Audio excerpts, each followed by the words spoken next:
الحمد للہ رب العالمین والعاقبۃ للمتقین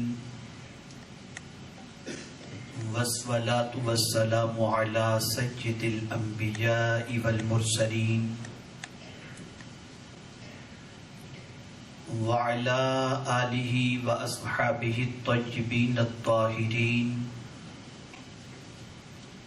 اما بعد فاعوذ باللہ من الشیطان الرجیم بسم اللہ الرحمن الرحیم ان ھذا القرآن یہدی للتی ہی اقوم صدق اللہ العظیم۔ قابل قدر علماء ذوی الاحترام و معزز حضرات، السلام علیکم ورحمۃ اللہ وبرکاتہ۔ آیہ کریمہ کے جس حصے کی تلاوت کا میں نے شرف حاصل کیا اس سے متعلق کچھ معروضات پیش کرنے سے پہلے عقیدت و محبت میں ڈوب کر بارگاہ رسالت مآب صلی اللہ علیہ وسلم میں تحفہ درود و سلام پیش کرنے کی سعادت حاصل کریں۔ الصلاۃ والسلام علیک یا رسول اللہ، الصلاۃ والسلام علیک یا حبیب اللہ،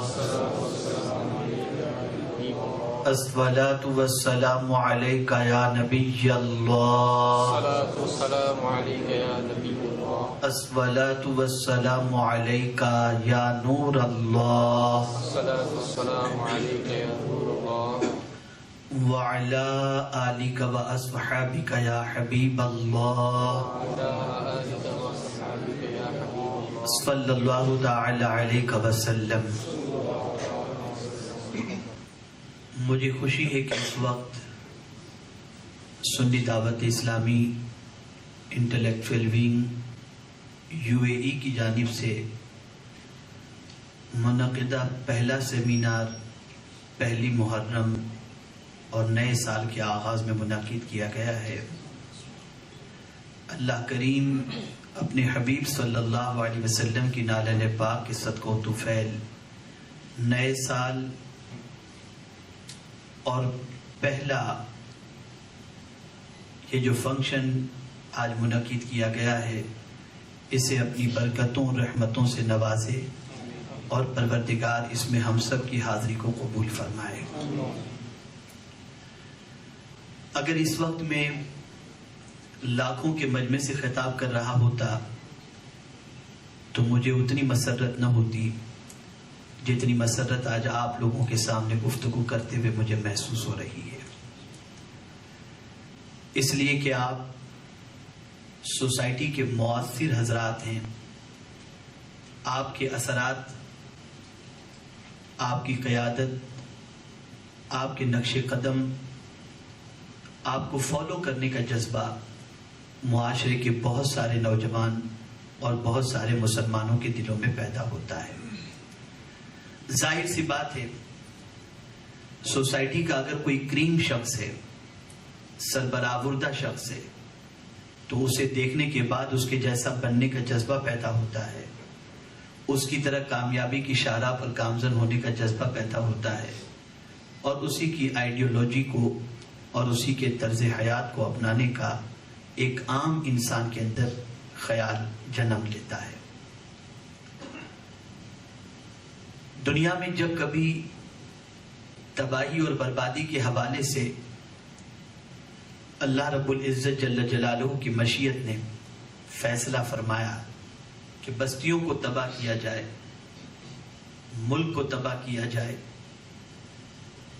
تو اس کے سلسلے میں سوسائٹی کے غریب طبقے کو ذمہ دار نہیں بنایا گیا۔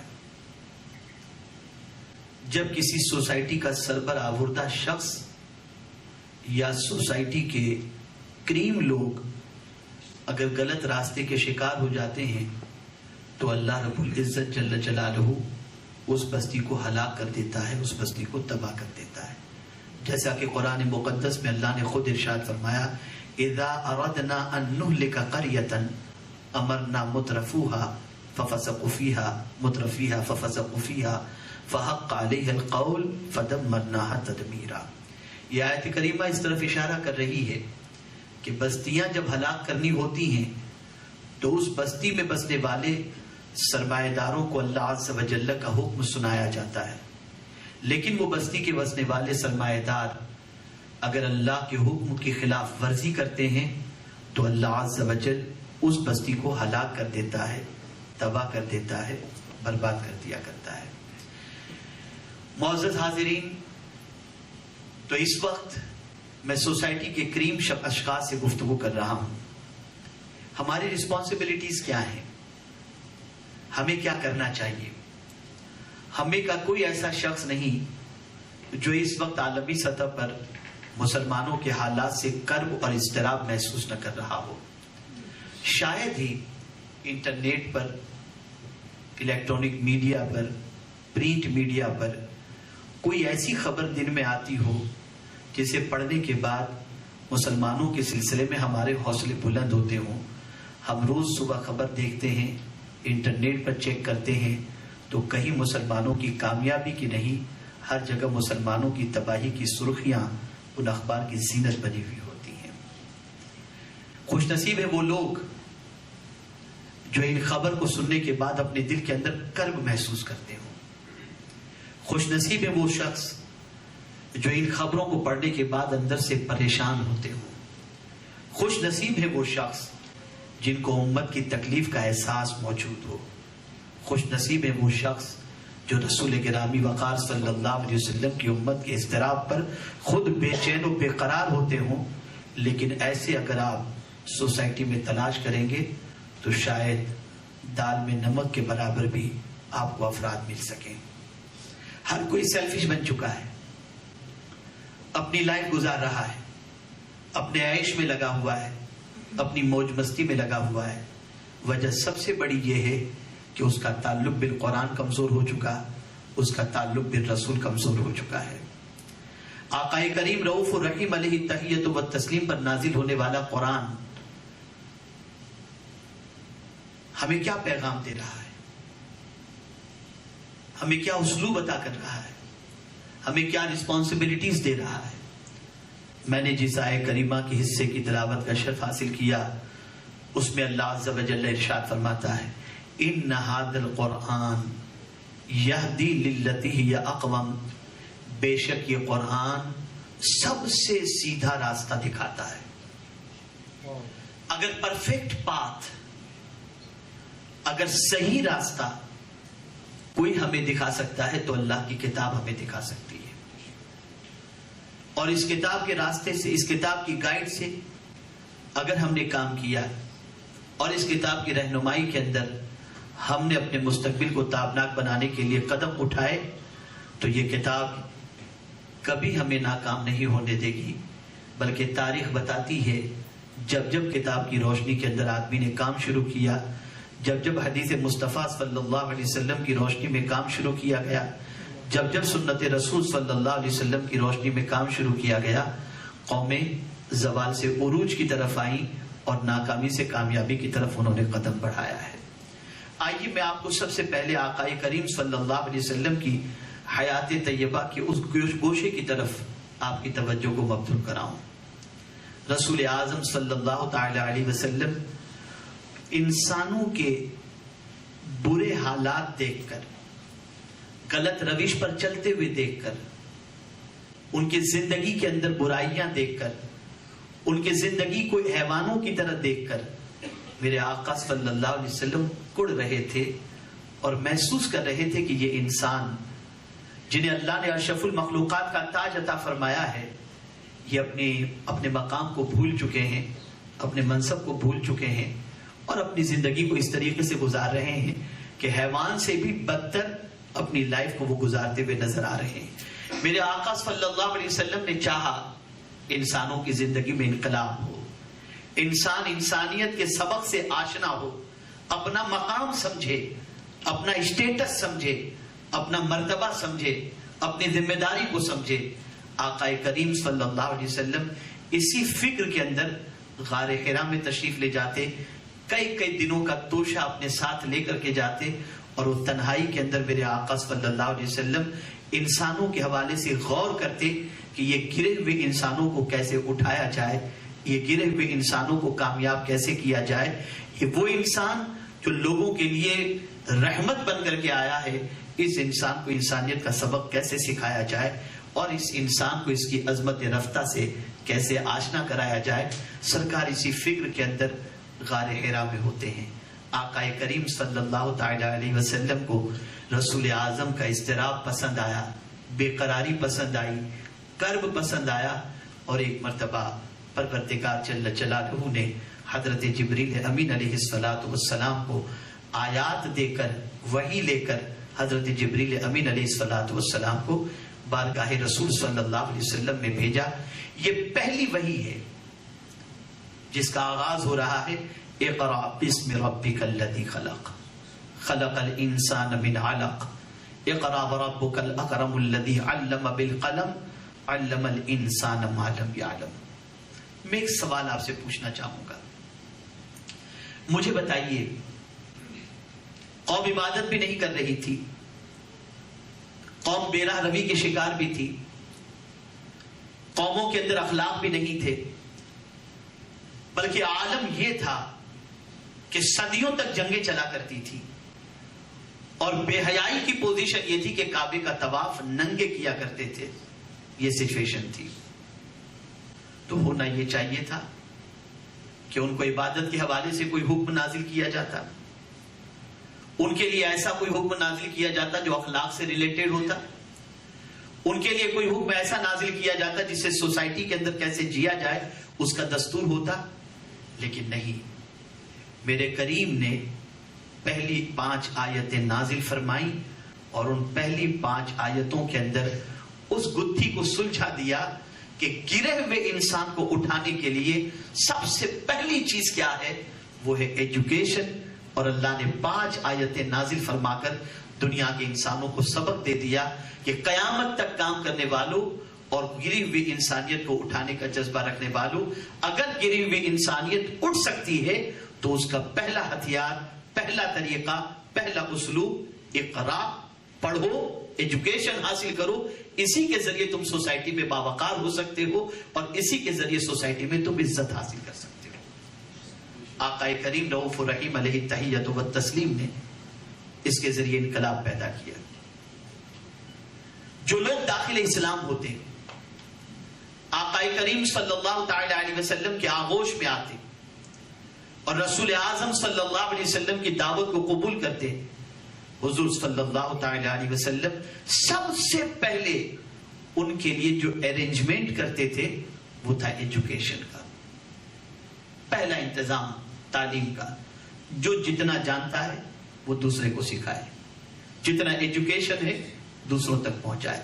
آپ اندازہ لگائیں، رسول اعظم صلی اللہ تعالی علیہ وسلم نے جب اسلام کی دعوت کا کام شروع فرمایا تب آپ جانتے ہیں پورے مکہ کے اندر 17 بلکہ حجاز کے اندر صرف 17 آدمی لکھنا پڑھنا جانتے تھے، لیکن جب رسول اعظم صلی اللہ علیہ وسلم اس دنیا سے تشریف لے جاتے ہیں تو 1 لاکھ سے زیادہ لوگوں کے ہاتھوں میں حضور نے قلم عطا کر دیا تھا۔ یہ انقلاب تھا، یہ ایجوکیشنل انقلاب تھا۔ اس وقت آپ دبئی کی سرزمین پر ہیں، آپ میں سے بہت سارے بہت بڑے عہدے پر ہیں۔ کس چیز نے آپ کو عہدے پر پہنچایا؟ کیا خاندان کی بنیاد پر؟ کیا فرینڈشپ کی بنیاد پر؟ کیا تعلقات کی بنیاد پر؟ نہیں۔ آپ کا کسی سے کوئی تعلق ہو یا نہ ہو، لیکن اگر آپ کا ایجوکیشن سے تعلق ہے تو یہ ایجوکیشن آپ کو بڑے عہدے کا مالک بنا دیتا ہے اور آپ ایک ان نون پرسنالٹی کی حیثیت سے آپ ہوتے ہیں، لیکن یہی ایجوکیشن آپ کو نون بنا دیتا ہے، ویل نون بنا دیتا ہے، اور آپ دنیا کے اندر ایک اچھے انسان کی حیثیت سے اپنا تعارف کراتے ہیں۔ اور پھر کیفیت یہ ہوتی ہے کہ آپ خود اکیلے ایجوکیشن کے بیس کے اوپر اپنی فیملی کی بھی کفالت کرتے ہیں اور بہت سارے نادار لوگوں کی تعلیم کا بوجھ بھی اور ذمہ داری بھی اپنے کاندھے پر اٹھا کر ان کو اس راستے پر لے جانے کی کوشش کرتے ہیں۔ تو ایک تعلیم یافتہ انسان کس طریقے سے سوسائٹی کے رخ کو موڑ دیتا ہے. آپ کسی کا انٹروڈکشن کرائیے. یہ صاحب ہیں, ان سے ملاقات کیجئے. یہ شیخ الحدیث ہیں ماشاءاللہ, یہ مفتی صاحب ہیں ماشاءاللہ, یہ ڈاکٹر ہیں ماشاءاللہ, یہ جیولوجسٹ ہیں ماشاءاللہ. جہاں جہاں ڈگری کی بات آتی ہے, جہاں جہاں ایک انسان کے ایجوکیشن کی بات آتی ہے, تو آپ یہ خاص طور پر توجہ رکھیں کہ ایجوکیشن سے جو مالا مال ہوتا ہے اس کی نہ انسان شکل دیکھتا ہے نہ لباس دیکھتا ہے, بلکہ ایجوکیشن خود اتنا بڑا لباس ہے کہ پھر اسے کسی لباس کی ضرورت نہیں. یہ خود اس انسان کو جو اسے پہن لیتا ہے اسے عزت سے مالا مال کر دیا کرتا ہے.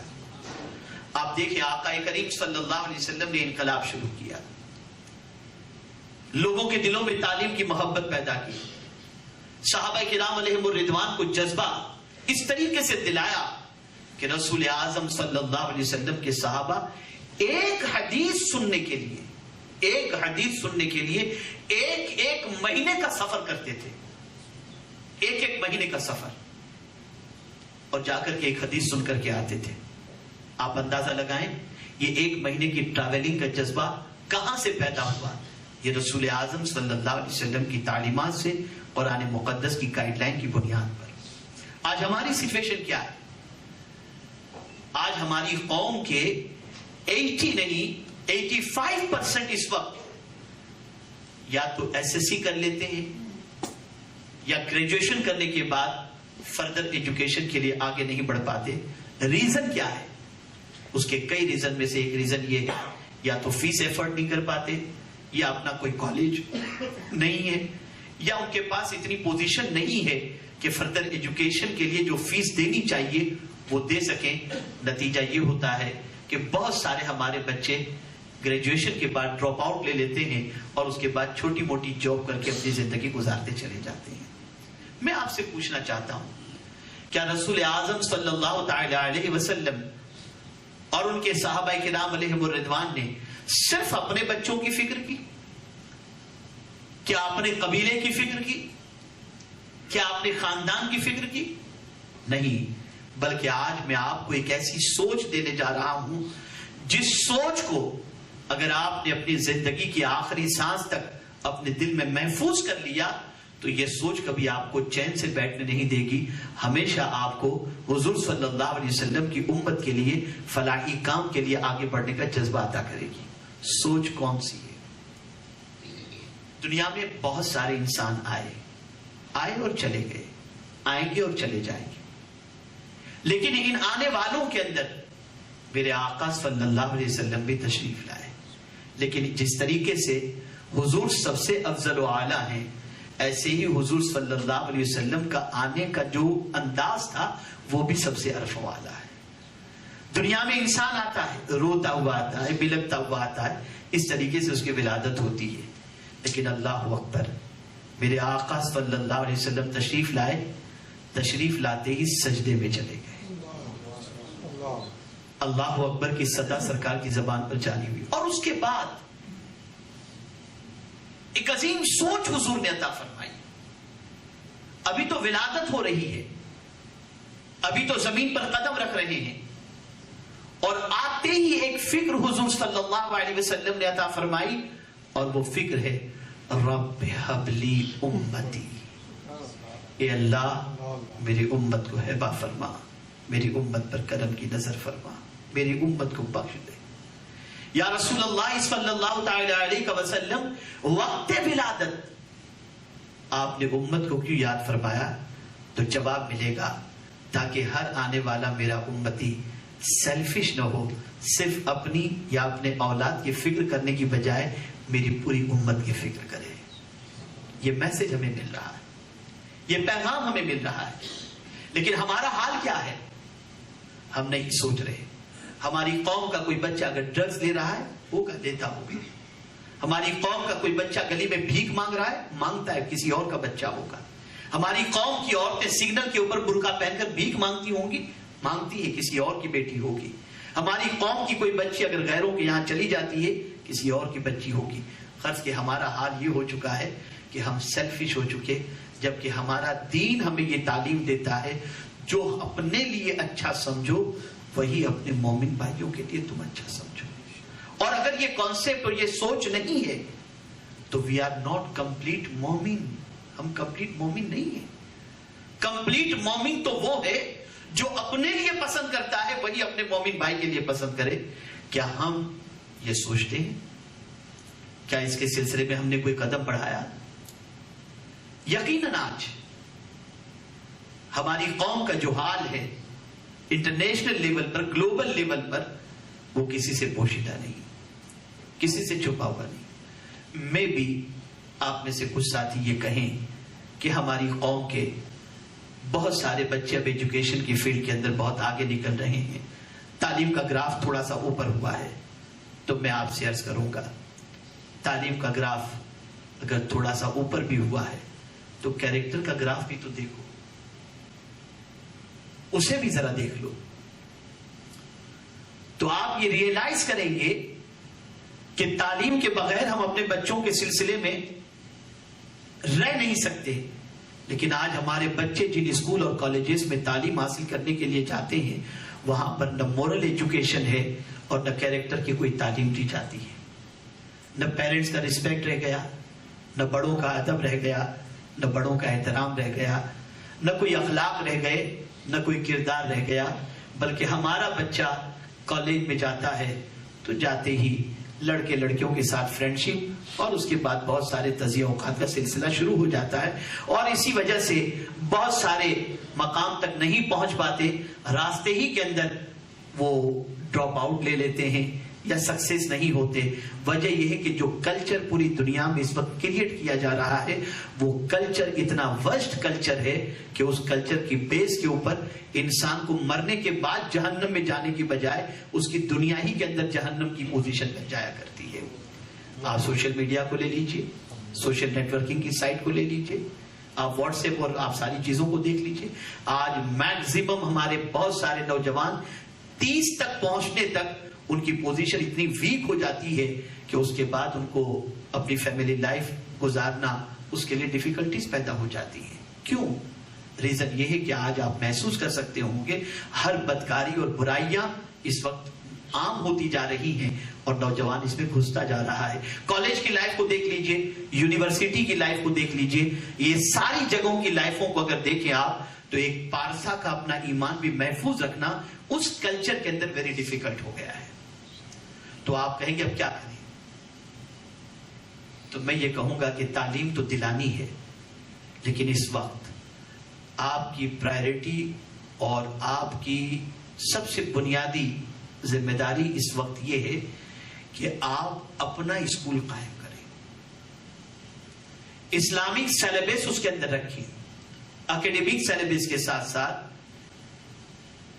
اس تعلیم اور اس سیلیبس کے ساتھ ساتھ اسٹیٹ سیلیبس کے ساتھ ساتھ آپ اسلامک سبجیکٹ بھی اس کے اندر رکھیں، تاکہ آپ کا بچہ جہاں سائنس پڑھے گا، جہاں جیوگرافی پڑھے گا، جہاں میتھس پڑھے گا، جہاں انگلش پڑھے گا، وہیں پر محبت رسول کی تعلیم بھی حاصل کرے گا. آپ سوچیں گے کہ یہ کیوں ضروری ہے؟ تو میں یہاں پر ایک بات آپ سے عرض کروں. آج ہمارے پاس اتنا وقت نہیں کہ اپنے بچے کو ہم قرآن پڑھانے کے لیے کہیں بھیج سکیں. ٹیوٹر نہیں جو بچے کو آ کر قرآن پڑھا سکیں. ٹائم نہیں کہ ہم اپنے بچے کے لیے اسپینڈ کر سکیں. مور دین 40% یا 50% اس وقت 50 یا 60 ایئرس کے ایسے آدمی آپ کو ملیں گے جن کو قرآن مقدس پروناؤنس کے ساتھ پڑھنا بھی نہیں آتا ہے. تو میں آپ سے پوچھنا چاہتا ہوں، جو کتاب اٹھانے کے لیے آئی، جو کتاب کامیاب کرنے کے لیے آئی، جو کتاب سربلندی دینے کے لیے آئی، جو کتاب عروج کی شاہراہ پر گامزن کرنے کے لیے آئی، اگر وہی کتاب ہمیں پڑھنا نہیں آتا تو ہم کس ٹائپ کے مسلمان ہیں؟ تو پھر تو ہماری نماز بھی درست نہیں، اس لیے کہ قرآن مقدس نماز میں پڑھنا ہے. اور ہم دیکھ رہے ہیں کہ اپنے بچے کو ہائر ایجوکیشن کے سلسلے میں جو فکر لیے ہوئے ہم ہیں کہ ان کو اچھے سے اچھی دنیاوی تعلیم ہمیں دینی ہے، تو اس کے لیے جو ہم محنت کر رہے ہیں اس محنت کی بنیاد پر آج ہمارے بچے کے اوپر ہوم ورک اور دوسری چیزیں اتنی زیادہ ہو گئی ہیں اور اس کا لوڈ اتنا زیادہ ہو گیا ہے کہ آج ہمارا بچہ اس کی وجہ سے دینی ایجوکیشن کی طرف اپنا ٹائم اسپینڈ نہیں کر پاتا.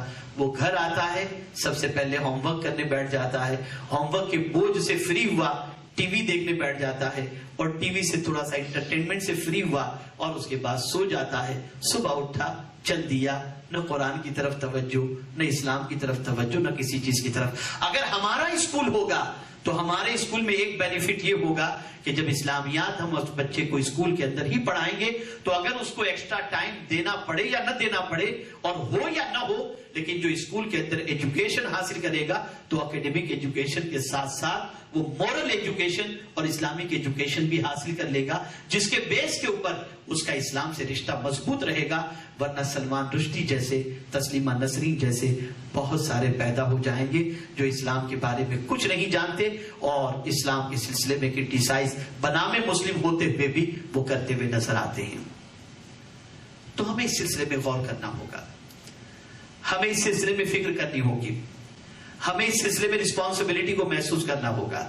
رسول گرامی وقار صلی اللہ تعالی علیہ وسلم نے صحابہ کرام علیہم الرضوان میں کے دلوں کے اندر ایجوکیشن کی اتنی محبت پیدا کر دی تھی, اتنی محبت پیدا کر دی تھی کہ اللہ اکبر, صحابہ کرام علیہم الرضوان ایجوکیشن کے بغیر جی نہیں پاتے تھے.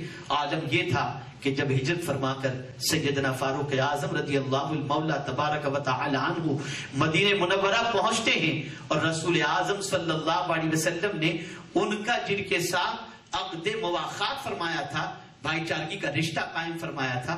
آپ جانتے ہیں ان کی پوزیشن یہ ہوتی ہے کہ فاروق اعظم رضی اللہ تعالیٰ عنہ سوچتے ہیں کہ ڈیلی اب حضور صلی اللہ علیہ وسلم سے میں علم حاصل کرنے کے لیے تو نہیں پہنچ سکوں گا, ایک دن یہ جائیں ایک دن میں جاؤں, یہی کرنا ہوگا. چنانچہ ہوتا یہ تھا کہ ایک دن دوسرے صحابی جاتے, ان کے بھائی جاتے, ایک دن فاروق اعظم جاتے, وہ جو سیکھ کر کے آتے تھے فاروق اعظم کو سکھاتے, اور فاروق اعظم جو سیکھ کر کے آتے تھے اپنے بھائی کو سکھایا کرتے تھے. یہ ایجوکیشن کی تڑپ تھی, یہ ایجوکیشن کا جذبہ تھا. اب اگر کوئی یہاں یہ سوچے کہ جہاں جہاں حدیث کے اندر یہ موجود ہے کہ طلب العلم فریضۃ علی کل مسلم و مسلمہ, اطلب العلم ولو کان بالسین, تو کیا اس سے مراد صرف قرآن حدیث اور یہی ساری چیزیں؟ ہاں, فرض علوم کے حوالے سے جو ہے اتنا علم جتنا حاصل کرنا فرض ہے, اس میں صرف قرآن, نماز, روزہ, حج و زکوٰۃ نہیں, بلکہ اس کے اندر لین دین کے حوالے سے, تجارت کے اصول کے حوالے سے اس کے مسائل سیکھنا بھی ضروری ہے. سیدنا فاروق اعظم رضی اللہ تعالیٰ عنہ منڈی کے اندر, مارکیٹ کے اندر اس شخص کو تجارت کی پرمیشن نہیں دیتے تھے جس کو خرید و فروخت کا قانون نہیں معلوم ہوتا تھا. وجہ کیا تھی؟ وجہ یہ تھی کہ کہیں کسی طریقے سے انٹریسٹ نہ آ جائے, لین دین کے اندر خیانت کا معاملہ نہ ہو. اب یہاں مجھے بڑی اچھی بات ایک یاد آ رہی ہے, بڑی اچھی بات. دینی ایجوکیشن ہوگا اور اس کے ساتھ اگر کوئی بزنس مین ہے, تجارت کر رہا ہے, تو اس کی سچویشن کیا ہوگی؟ میں اگر اس وقت یہ کوشچن کروں کہ میں دنیا میں جاننا چاہتا ہوں کہ مرد کون ہے, ایک کوشچن آپ سے میں نے کہا, میں نے کیا, کیا آپ بتائیں مرد کون ہے؟ آپ کہیں گے جس کی اچھے مسلز ہوں, اچھی باڈی ہو, وی فیگر ہو, ہائٹ باڈی اچھی ہو, یہ مرد ہے. لیکن ہم قرآن سے پوچھتے کہ قرآن تو بتا کہ تیرے نزدیک مرد کون ہے, قرآن سے پوچھیں تو قرآن کہتا ہے رجال لا تلہیہم تجارت ولا بیع عن ذکر اللہ. مرد وہ ہے کہ خرید و فروخت اسے اللہ کے ذکر سے نہیں روکتی.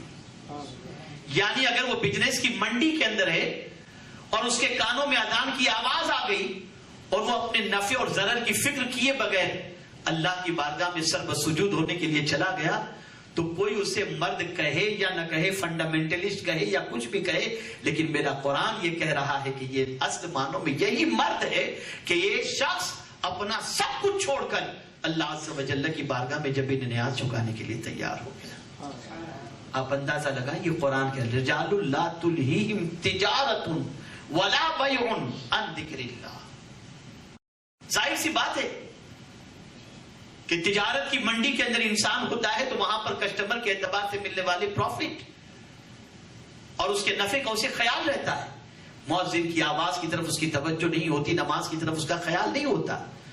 اور آج بڑی معذرت کے ساتھ میں عرض کرتا ہوں کہ ہمارا وہ طبقہ جسے اللہ عز و جل نے ایجوکیشن دیا ہے, جسے اللہ عز و جل نے سرمایہ عطا کیا ہے, جو انڈسٹریلسٹ ہیں, ان کی پوزیشن کیا ہے؟ وہ اگر کہیں گئے اور نان مسلمز کے ساتھ ان کی میٹنگز وغیرہ ہے اور نماز کا وقت ہوتا ہے تو ان کی فیلنگ میں آپ کو بتا رہا ہوں, بڑی معذرت کے ساتھ, ان کی انٹرنل فیلنگ میں آپ کو بتا رہا ہوں, ان کی انٹرنل فیلنگ یہ ہوتی ہے, یار میں ابھی اگر ان کے سامنے نماز کے لیے گیا تو شاید میری عزت چلی جائے. سوچیں کہ کیسا فنڈامنٹلسٹ آدمی ہے یار, یہ تو پکا مذہبی مولوی نظر آتا ہے. یہ فیلنگ آدمی ان کی مروت کے اندر اللہ کا سجدہ چھوڑ دیتا ہے. میں آپ سے عرض کروں, یہ بات ذہن کے اندر رکھیں, اگر کوئی مومن یہ تصور کرے کہ سجدے سے اس کی عزت چلی جائے گی, وہ ایمان سے نکل جائے گا. اس کا عقیدہ ہونا چاہیے سجدے سے اللہ عزت عطا کرے. اسے کسی کی فکر نہیں کرنی, اسے کسی سے شرمانا نہیں ہے, کسی کا خوف دل کے اندر نہیں رکھنا ہے. اسی لیے قرآن کہتا ہے ان الذین یستکبرون عن عبادتی سیدخلون جہنم داخرین. بے شک وہ لوگ جو اللہ عز و جل کی عبادت کرنے میں تکبر کرتے ہیں, تکبر سے مراد یہ کہ میں اگر سجدے میں جاؤں تو لوگ مجھے کیا سوچیں گے, میرے پاس تو کروڑوں موجود ہے, اربوں موجود ہے, میں سجدہ کیوں کروں, اللہ کی عبادت کیوں کروں. اللہ فرماتے ہیں انہیں گھسیٹ کر اللہ جہنم میں داخل کرے گا, گھسیٹ کر جہنم میں داخل کرے گا. اور پرابلم یہی ہوا, بڑی معذرت کے ساتھ پلیز آپ مائنڈ نہ کیجیے گا, جہاں ہماری قوم کے لوگوں کے پاس دولت آئی, ہائر ایجوکیشن آیا, ان کی پوری سوسائٹی چینج ہو جاتی ہے اور سچویشن یہ بن جاتی ہے کہ وہ کسی کلب کے ممبر بن جاتے ہیں, کسی اور لائنز کلب کے ممبر بن گئے, کسی اور کلب کے ممبر بن گئے, وہاں پارٹیز ہوتی ہے, بس اسی میں جانا آنا. میں آپ کو کہتا ہوں اگر ہماری قوم کا یہ طبقہ اگر مینٹلٹی اعتبار سے اور رسپانسبلٹی کے اعتبار سے یہ عزم مصمم کرے کہ عزت کی جس مقام پر میں بیٹھا ہوں میں اپنی قوم کو بھی اس مقام پر لانے کی کوشش کروں گا, اور میں کچھ بھی بن جاؤں, میں ڈاکٹر ہوں, مینیجر ہوں, ایڈمن ہوں, XYZ کچھ بھی ہوں, لیکن سب سے پہلے میں اللہ کا بندہ اور حضور کا امتی ہوں. یہ رشتے کو میں کسی طرح سے کمزور ہونے نہیں دوں گا, اور ہر جگہ پر میں اسے پیش کرنے اور اس کا پروف دینے کی کوشش کروں گا, کردار کے ذریعے, عمل کے ذریعے, اخلاق کے ذریعے. میں یقین کے ساتھ کہتا ہوں اس کی ذات سے اسلام اس طریقے سے پھیلے گا کہ لوگوں کے سینوں میں اسلام کی عظمت و محبت پیدا ہوتی چلی جائے. لیکن ٹو بی فرینکلی میں عرض کر رہا ہوں, سچویشن یہ ہو گئی ہے کہ ہمارا یہ طبقہ خود ہی انٹرنل اسلام کے سلسلے میں اپنے آپ کی ایک گلٹی فیلنگ جو ہے نا, معاذ اللہ میں یہ تو نہیں کہوں گا کہ سب کی یہ فیلنگ ہے, لیکن بعض ماڈرن لوگوں کی فیلنگ یہ ہے کہ ہماری ترقی میں معاذ اللہ سب سے بڑی رکاوٹ اسلام ہے. یہ غلط فیلنگ ہے. ترقی میں اسلام کبھی رکاوٹ نہیں بنتا. اسلام ترقی ہی کے لیے آیا ہے, ترقی دینے ہی کے لیے آیا ہے. اور آپ کو میں سہانا ماضی اپنا بتاؤں, اپنا پاسٹ بتاؤں کہ آج سے 800 سال پہلے کہ ہمارا پاسٹ ایجوکیشنل کتنا اسٹرانگ تھا. آپ جانتے ہیں غرناطہ, طلیطلہ, قرطبہ, یہ ساری جگہوں کی آپ ہسٹری مطالعہ کریں, بغداد, ہماری اتنی یونیورسٹیز تھیں کہ اگر کسی کو کوئی فن کے اندر ماہر ہونا ہوتا تو دنیا میں سوائے اسلامک یونیورسٹیز کے کوئی یونیورسٹیز نہیں تھی جہاں پر کوئی کاسے گدائی لے کر کے اور علم کی پیاس بجھانے کے لیے نہ پہنچتا ہو. واحد اسلامک یونیورسٹیز تھیں جہاں پر لوگ جاتے تھے, علم حاصل کرتے تھے اور اس کے بعد اپنے مستقبل کو تابناک بنانے کی کوشش کرتے تھے. دنیا کے بہت سارے اورینٹلسٹ انہوں نے تعلیم حاصل کی اسلامک یونیورسٹی کے اندر. لیکن آج 52 to 57 اسلامک کنٹریز ہونے کے باوجود ہماری ایک یونیورسٹی ایسی نہیں ہے جہاں دنیا کے دوسری قوم کے لوگ آ کر کے تعلیم حاصل کر سکیں. کہیں بھی نہیں ہے. تنہا جاپان کے اندر جتنی یونیورسٹیز ہیں اتنی میں سمجھتا ہوں کہ ساری اسلامک کنٹری کے اندر اتنے یونیورسٹیز نہیں ہوں گی. کیوں؟ وجہ سب سے بڑی یہ ہے کہ ہمارا رشتہ نبی کی تعلیم سے کمزور ہو چکا. ہمارا رشتہ نبی آخر الزمان صلی اللہ علیہ وسلم پر نازل ہونے والے قرآن سے کمزور ہو چکا. ورنہ یہ انٹرنیٹ ہے، یہ اسپیس کا معاملہ ہے، یہ گیپ کا معاملہ ہے زمین و آسمان کے درمیان کے حوالے سے. اس کے ریسرچ کے لیے اگر کوئی چیز ابھارتی ہے اس گیپ کے یوز کرنے کے سلسلے میں تو وہ قرآن ہے. میرا رب فرماتا ہے وَمَا خَلَقْنَا السَّمَاءَ وَالْأَرْضَ وَمَا بَيْنَهُمَا لَاعِبِينَ. ہم نے زمین و آسمان کے درمیان جو گیپ بنایا ہے اس کو بیکار پیدا نہیں کیا. یہ گیپ بیکار پیدا نہیں کیا. آج جتنا بھی انٹرنیٹ کا سسٹم ہو یا ماڈرن ٹیکنالوجی کا یہ اسی گیپ کے ذریعے ہے. لیکن افسوس کی بات ہے کہ اس سلسلے میں گیپ کا یوز کیسے کرنا چاہیے. مسلمان اگر قرآن سے تعلق قائم کرتے ریسرچ کی فیلڈ کے اندر آگے بڑھا ہوتا تو آج یہ گیپ کے ذریعے چیز دی جانے والی ساری چیزوں پر مسلمان کا نام بھی ہوتا اور مسلمان کا کام بھی ہوتا. لیکن نہیں، ہماری توجہ اس کی طرف نہیں ہے، ہمارا خیال اس کی طرف نہیں ہے. ہم خوش ہیں اپنی زندگی کے اندر، مل رہا ہے، کھا رہے پی رہے جی رہے، بس اٹس انف. لیکن نہیں، اگر اتنا کر رہے ہیں تو اللہ رحم و کرم فرمائے آنے والے دنوں کے اندر ہمارا حال کیا ہوگا ہم نہیں جانتے. دنیا ہمارے سلسلے میں کیا پلان بنا چکی ہے ہم کیا بتائیں. کہاں لے جانا چاہتی ہے دانشور جانتا ہے. آج ہماری سب کی مشترکہ رسپانسبلٹی ہے کہ ہم ایجوکیشن کی فیلڈ کے اندر جہاں ہیں وہاں سے چند قدم ہی نہیں بلکہ بہت آگے نکلیں.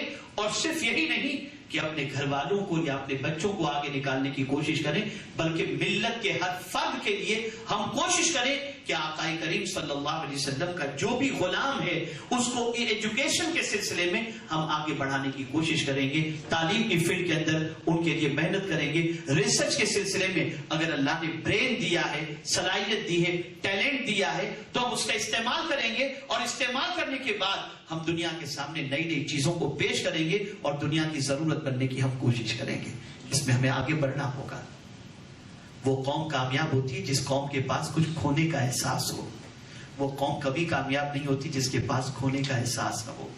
آج ہم بہت کچھ کھو چکے ہیں. زمین کھو چکے، کردار کھو چکے، اخلاق کھو چکے، وقار کھو چکے، مرتبہ کھو چکے، بہت کچھ ہم کھو چکے ہیں. لیکن ہمیں اپنے کھونے کا کوئی احساس ہمارے اندر نہیں ہے. ہمیں اس احساس کو زندہ کرنا ہے. میں یہاں پر ایک بات آپ کے سامنے عرض کروں.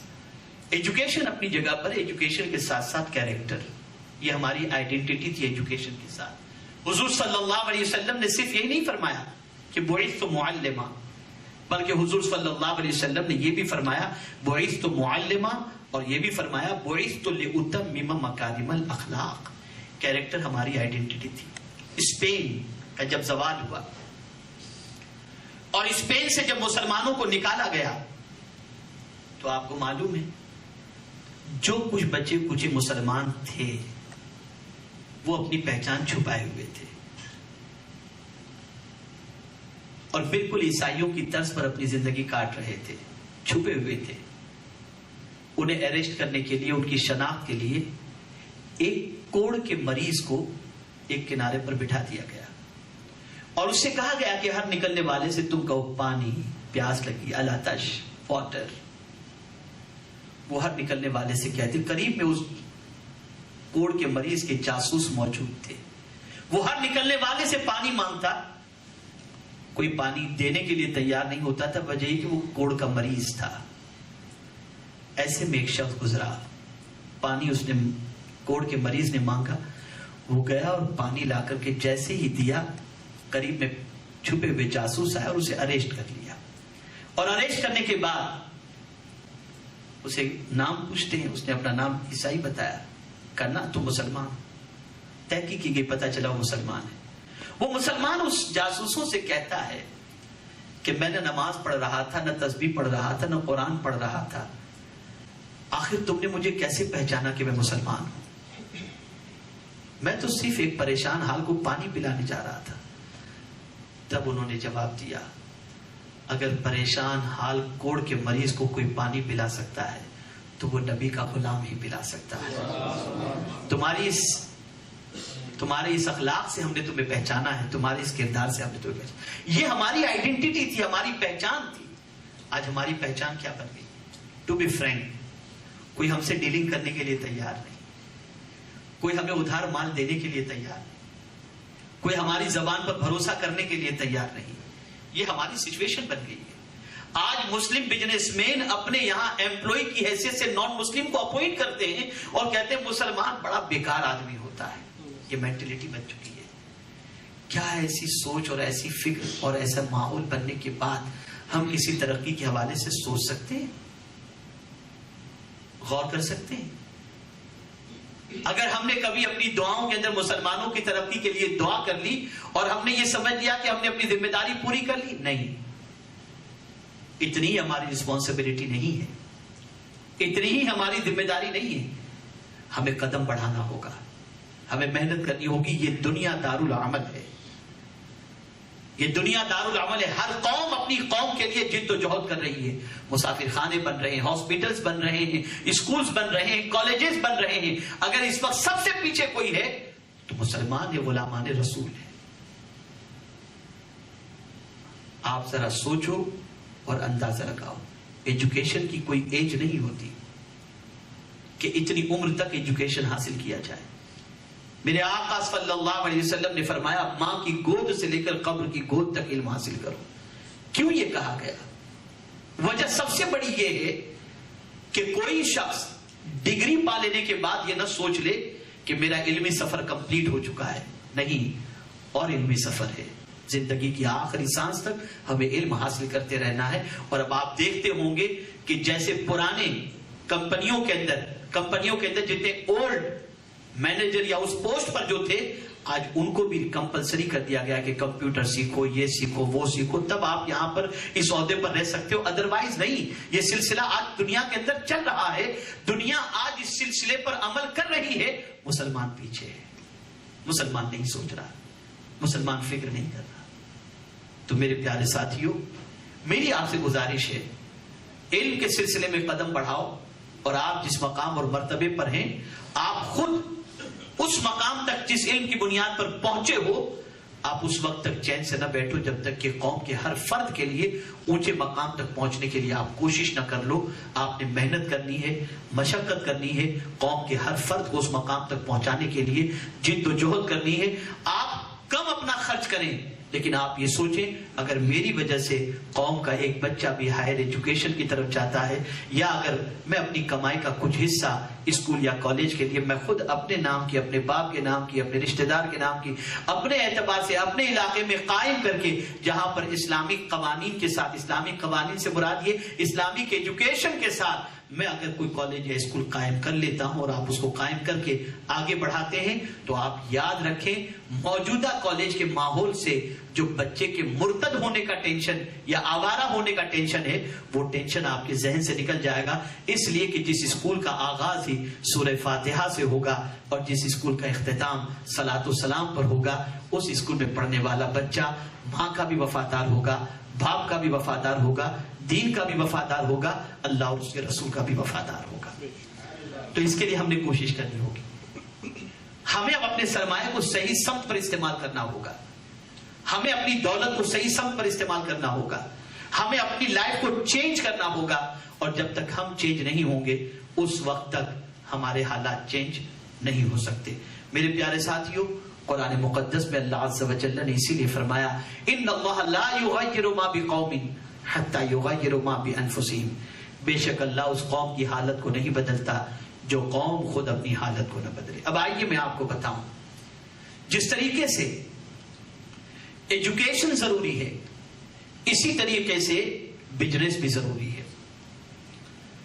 اور آپ اندازہ لگائیں قرآن مقدس میں اللہ نے بزنس پر ابھارا ہے. رسول اعظم صلی اللہ تعالی علیہ وسلم نے معاشی اعتبار سے, اکنامیکل اعتبار سے اسٹیبلش ہونے کے لیے انسانوں کو سرکار نے ابھارا ہے.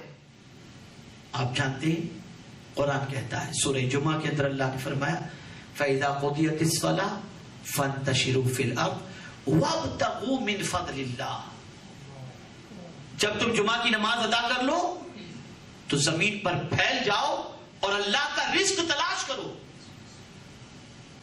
یہ آیت کریمہ بتا رہی ہے کہ اللہ کا رزق تلاش کرنا یہ اللہ کا فضل تلاش کرنا ہے. یہی وجہ ہے کہ ہم مسجد میں انٹر ہوتے ہیں تو مسجد میں انٹر ہوتے ہی دعا پڑھتے ہیں اللہم افتح لی ابواب رحمتک، لیکن مسجد سے باہر نکلتے ہیں تو دعا پڑھتے ہیں اللہم انی اسألک من فضلک. یہ فضل کیا ہے؟ سوال جو فضل کا کرے وہ روزی ہے، وہ رزق ہے.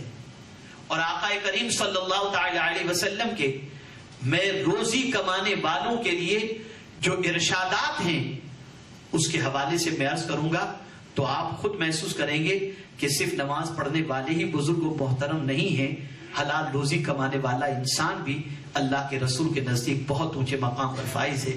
آقا کریم صلی اللہ تعالی علیہ وسلم نے ارشاد فرمایا جو شخص کام کرتے کرتے ایمپلائی ہو یا بزنس مین ہو، ظاہر سی بات ہے ایمپلائی بھی کام کرتا ہے بزنس مین بھی کام کرتا ہے. سرکار صلی اللہ علیہ وسلم فرماتے ہیں، یہ طبرانی کی حدیث ہے، جو شخص کام کرتے کرتے شام کر دے اور تھک جائے خدا اسے معاف کر دیتا ہے. اندازہ لگائیں آپ، کام کرتے کرتے تھک جائے اور شام تک وہ محنت و مشقت کر رہا ہے، میرا رب اس کے گناہوں کو معاف فرما دیتا ہے. اور رسول اعظم صلی اللہ علیہ وسلم نے ارشاد فرمایا، یہ ابن عساکر اور سیوطی کے اندر موجود ہے، جو شخص رزق حلال کے لیے سرگرداں رہے اور اسی فکر میں پڑھ کر سو رہے خدا اسے بھی معاف فرما دے گا. اندازہ لگائیے. تو گناہوں کی معافی جہاں نماز روزہ حج توبہ زکات اس کے ذریعے ہے، وہیں پر رب قدیر جل جلالہ کے فرمان کے اوپر عمل کرتے ہوئے حلال روزی کی تلاش میں اگر کوئی نکلتا ہے اور اس کے لیے محنت و مشقت کرتا ہے تو اللہ عز و جل اس کے گناہوں کو بھی معاف فرما دیا کرتا ہے. تو حلال روزی کے لیے محنت و مشقت کرنا یہ بھی گناہوں کے کفارے کا ایک بہت بڑا ذریعہ ہے. میں یہاں پر ایک بہت اہم کانسیپٹ، حالانکہ بزنس کے سلسلے میں میں پھر کبھی انشاءاللہ تفصیلی گفتگو کروں گا، لیکن ایک ذہن میں لوگوں کے سوال آتا ہے، بڑا عجیب سوال ہے اور آنا بھی چاہیے. وہ سوال کون سا ہے کہ آخر کسی کو روزی زیادہ اور کسی کو روزی کم کیوں؟ یہ ایک سوال ہے. فٹ پاتھ پر رہنے والا انسان، ہاتھ گاڑی چلانے والا انسان، مزدوری کرنے والا انسان کم کماتا ہے اور ایئر کنڈیشن میں بیٹھا ہوا انسان اس کے مقابلے میں دولت زیادہ کماتا ہے. تو یہ آخر دولت کی اور روزی کی تقسیم کا کانسیپٹ کیا ہے، اس کا ریزن کیا ہے؟ میں آج آپ کے سامنے قرآن کی آیت پیش کر کے یہ ہمیشہ کے لیے انشاءاللہ العظیم یہ پرابلم کا ایک سولوشن آپ کو میں دے دوں گا، اور آپ چاہیں تو اس کی تفسیر بھی پڑھیں گے تو انشاءاللہ آپ کی سمجھ میں بات آ جائے گی. اللہ عز و جل ارشاد فرماتے ہیں، یہ سورہ شورى کی آیت نمبر 27 ہے. اللہ عز و جل ارشاد فرماتا ہے وَلَوْ بَسَطَ اللَّهُ الرِّزْقَ لِعِبَادِهِ لَبَغَوْا فِي الْأَرْضِ وَلَكِنْ يُنَزِّلُ بِقَدْرٍ مَا يَشَاءُ إِنَّهُ بِعِبَادِهِ خَبِيرٌ بَصِيرٌ. اللہ عز و جل ارشاد فرماتا ہے اور اگر اللہ اپنے سب بندوں کے لیے رزق کشادہ کر دیتا، سب بندوں کو بھرپور روزی دیتا، تو رب فرماتا ہے تو وہ ضرور زمین پہ سرکشی کرتے، زمین میں سرکشی کرتے. لیکن وہ جتنا چاہتا ہے اندازے کے مطابق اتارتا ہے، بے شک وہ اپنے بندوں سے خبردار ہے اور انہیں خوب دیتا ہے. پہلا ریزن یہ بتایا گیا کہ اگر سب کو بے پناہ دولت دی جاتی تو لبغوا فی الارض، زمین میں سرکشی پیدا کر دیتے، فساد پیدا کر دیتے. اب آپ دیکھیں سپر پاور کی وار چل رہی ہے نا دنیا کے اندر. آپ دیکھ رہے ہوں گے کہ جن جن لوگوں کے پاس انڈسٹریز ہیں, اگر 2 انڈسٹری کا مالک ہے اور ایک ہی مال دونوں کے یہاں بن رہا ہے تو دونوں میں فساد ہے یا نہیں, کمپٹیشن ہے یا نہیں. اگر ملک کی پوزیشن یہ کہ 2 ترقی یافتہ ملک ہیں تو ان دونوں ترقی یافتہ ملکوں کے اندر بھی آپس میں کمپٹیشن اور سپر پاور بننے کی ہوڑ لگی ہوئی ہے یا نہیں ہے. تو جہاں جہاں آپ دیکھیں گے کہ کشادہ جہاں رزق ہوگا وہاں فساد آپ کو ضرور نظر آئے گا. اور پھر پروردگار جل جلالہ کے اس کانسیپٹ اور یہ آیت کریمہ کے بعد اللہ عز و جل نے سورہ شورى کی آیت نمبر 12 کے اندر بھی بہت اچھے انداز سے اس کو تھوڑا سا ایکسپلین کیا ہے. لہو مقالید السماوات والارض یبسط الرزق لمن یشاء ویقدر انہ بکل شیء علیم. وہی مالک آسمانوں اور زمین کی کنجیوں کا جس کے لیے چاہے رزق کشادہ کر دیتا ہے اور جس کے لیے چاہے رزق تنگ کر دیتا ہے. بے شک وہ ہر چیز کو خوب جاننے والا ہے. ہر چیز کو خوب جانتا ہے. وہ جانتا ہے کہ کسے زیادہ دینا چاہیے کسے کم. اس کے ہاتھ میں خزانوں کی کنجیاں ہیں. یہاں ایک اور چیز جو ابھر کر کے سامنے آ رہی ہے وہ یہ ہے کہ کوئی بندہ یہ نہ سوچے کہ یہ میری ہوشیاری ہے جس سے مجھے روزی مل رہی ہے. نہیں, یہ اللہ کا فضل ہے. وہ جسے چاہے جتنا عطا فرما دے, وہ جسے چاہے جتنا عطا فرما دے. اور اس کو میں تھوڑا سا اور وضاحت کے ساتھ میں عرض کر دوں. یہ سورہ زخرف کی آیت نمبر 43 ہے. اللہ ارشاد فرماتے ہیں نحن قسمنا بینہم معیشتہم فی الحیات الدنیا, یعنی ہم نے دنیاوی زندگی میں ان کی معیشت تقسیم کی ہے. بزنس ڈپارٹمنٹ مختلف بزنس کو تقسیم کیا. اب اس کو کس طریقے سے مفسرین ایکسپلین کرتے ہیں, وہ اس طرح کہ انسان کے دل میں حاجت پیدا کی. ایک انسان کے دل میں کسی چیز کی حاجت پیدا کی اور کسی دوسرے انسان کے دل میں اللہ عز و جل نے اس حاجت کو پورا کرنے کا جذبہ پیدا کیا. ایک کے دل میں حاجت پیدا کی کہ مجھے اس چیز کی ضرورت ہے, اور اللہ نے دوسرے کے دل میں یہ بات ڈال دی کہ اس کی حاجت پوری کر دے. اگر اس طریقے سے یہ تقسیم نہ ہوتا عملہ, تو پھر سارے انسان نے آج تک کوئی مل کر کے کانفرنس تو نہیں کی کہ روٹی تم بنانا, چاول تم بنانا, دال تم بنانا. نہیں, آج ہم دیکھ رہے ہیں کہ ایک نظام چل رہا ہے. کوئی ایک کام کر رہا ہے تو ایک کی ضرورت پوری ہو رہی ہے, کوئی دوسرا کام کر رہا ہے دوسرے کی ضرورت پوری ہو رہی ہے. تو اللہ عز و جل نے ایک نظام چلانے کے لیے یہ اپنی طرف سے ایک طریقہ پروردگار نے بنایا ہے کہ ایک کے دل میں حاجت پیدا کی, ایک کے دل میں حاجت پوری کرنے کا جذبہ پیدا کیا, اور اس طریقے سے پوری دنیا کے نظام کو میرا مولا چلا رہا ہے. یہ اللہ عز و جل کا نظام ہے, یہ اللہ عز و جل کی قدرت کاملہ ہے. میرے پیارے ساتھیوں, میں بس آپ سے آج یہی پیغام پر میں اپنی گفتگو کو ختم کروں گا کہ ایجوکیشن اور اکانومی دونوں کے اندر آپ آگے بڑھیں, خوب ترقی کریں. اور ماشاءاللہ یہاں جتنے بھی آپ حضرات بیٹھے ہیں سب ایک اچھے مقام پر پہنچے ہوئے حضرات ہیں. میری گزارش ہے کہ آپ صرف اپنی حد تک محدود نہ رہیں, آپ آگے بڑھیں, قوم کو اٹھانے کی کوشش کریں, قوم کے لیے فکر کریں. اور خاص طور پر میرے پیارے ساتھیوں, میں یہ عرض کروں گا کہ اس وقت ضرورت اس امر کی ہے کہ ہم اسلام کے سلسلے میں خود عمل کریں. کتنے ہی بڑے کیوں نہ بن جائیں, ہمارا رشتہ اللہ اور اس کے رسول سے مضبوط رہنا چاہیے, اپنے دین سے مضبوط رہنا چاہیے. اب میں ایک آخری بات کہتے ہوئے اپنی گفتگو کو ختم کرتا ہوں. ڈیفینڈ, اسلام کے ڈیفینڈ کرنے کے سلسلے میں کیسے کریں. تو ایک تھاٹ ہے, the best way to defend Islam is to practice Islam. یہ بیسٹ وے ہے. اسلام کو ڈیفینڈ کرنے کا بیسٹ وے یہ ہے کہ آپ اسلام کی پریکٹس کرو. میں سمجھتا ہوں کہ دنیا کے سامنے جب اسلام کی بیوٹی بے نقاب ہو جائے گی نا تو دنیا اسلام کی آغوش میں آنے کے لیے تیار ہو جائے گی. اور یاد رکھو, حضور صلی اللہ علیہ وسلم سے بڑھ کر کوئی تاجر نہیں, حضور صلی اللہ علیہ وسلم سے بڑھ کر کے کوئی علم تعلیم یافتہ نہیں. جب حضور صلی اللہ تعالی علیہ وسلم سے بڑھ کر نہ کوئی ایجوکیٹڈ, نہ حضور صلی اللہ علیہ وسلم سے بڑھ کر کے کوئی بزنس مین, تو اب ہمیں یہ دیکھنا ہوگا کہ جس رسول کو اللہ نے آئیڈیل بنایا اس رسول کی پوزیشن کیا تھی؟ سب سے زیادہ علم والے اللہ کی عطا سے حضور صلی اللہ علیہ وسلم، اور سب سے بہترین تاجر میرے آقا صلی اللہ علیہ وسلم، سب سے افضل، سب سے اعلیٰ، سارے انسانوں میں افضل و اعلیٰ، بلکہ خدا کے بعد اگر کسی کا سب سے بڑا مرتبہ ہے تو وہ میرے آقا صلی اللہ علیہ وسلم کا مرتبہ ہے۔ تو اتنے بڑے ہو کر جب وہ نماز پڑھتے ہیں، جب وہ روزہ رکھتے ہیں، جب وہ اخلاق کا مظاہرہ کرتے ہیں، جب غریبوں کے ساتھ بیٹھتے ہیں، جب لوگوں سے حسن سلوک سے پیش آتے ہیں، تو ہمیں کسی اور کو آئیڈیل بنانے کی ضرورت نہیں، اپنے نبی کو آئیڈیل بنائیں، دنیا میں بھی کامیاب ہوں گے اور انشاءاللہ آخرت میں بھی کامیاب ہوں گے۔